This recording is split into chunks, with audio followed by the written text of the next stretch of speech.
High on a hill, way beyond the whispering trees, lived a tiny baby dragon named Bramble. Now, Bramble wanted more than anything to be fierce and fiery, just like the big dragons. He practiced every single day. He'd puff out his little chest, take a deep breath, and shout, "Ready, aim, fire!" But instead of a mighty flame, out came, chew!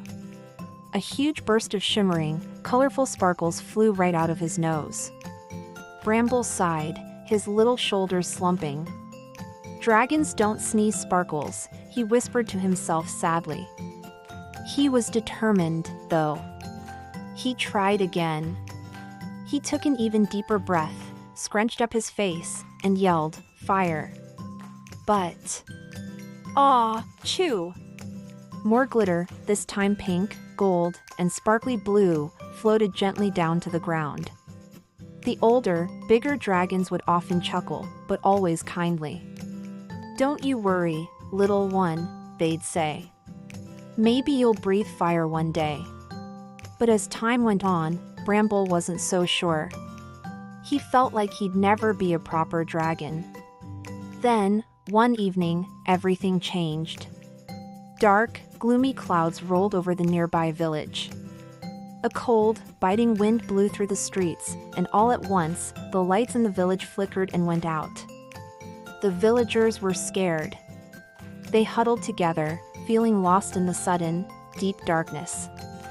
From his perch on the hill, Bramble peeked over and saw their fear. "Oh, I wish I could help them," he whispered. And just as he said it, he felt a familiar tickle in his nose.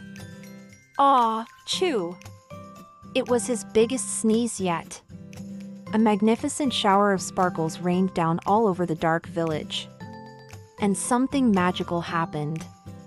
Wherever a sparkle landed, a lantern began to glow brighter than before. Paths that were once pitch black lit up with a soft, warm light. A gentle warmth filled the chilly air. The sparkles shone like thousands of tiny, fallen stars, and soon, smiles returned to the villagers' faces. They looked up at the glittering sky and cheered, "It's magic! It's a miracle!"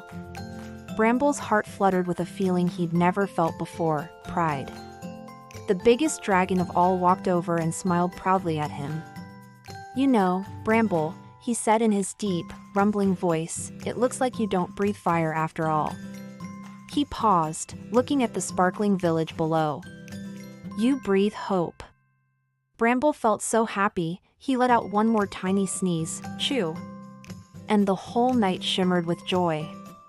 From that day on, Bramble stopped wishing he could be different. Because he finally understood that sometimes, the special magic you're born with is exactly what the world needs.